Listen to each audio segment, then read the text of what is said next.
a space force, or a sixth branch of the already sprawling U.S. military-industrial complex that will launch a subsidiary of the U.S. Air Force, as long as the funding's approved. Now, Trump has signed this futuristic-sounding Space Policy Directive 4, which orders the Pentagon to draft legislation establishing a space force within the Air Force. Now, the administration still has to submit a legislative proposal to Congress on this, which they would then approve the funds and authority required to officially establish this new military branch. Now, America is obviously making moves in this department. Trump has gone on and made many statements. At first, people thought it was some kind of joke, but now we can see that it's gone from one step to the next, to now, after all this talk, this move, per his pen, officially puts this in motion. And like I said, the ball goes to Congress's court.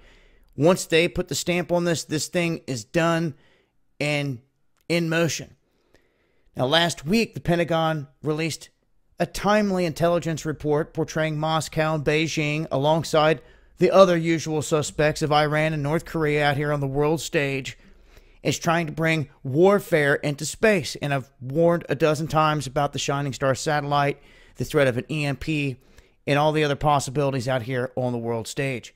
Now, Trump initially proposed this Space Force as being separate but equal to the Air Force when he floated this idea last March. But now the Air Force, which currently employs 80 to 90% of all space-focused military personnel anyway, will house and oversee the new branch through an appointed Undersecretary for Space. This is the first new branch of military to launch in 72 years. What a number and timing again.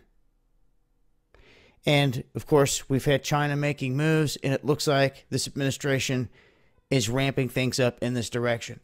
So I wanted to cover this latest bit of info.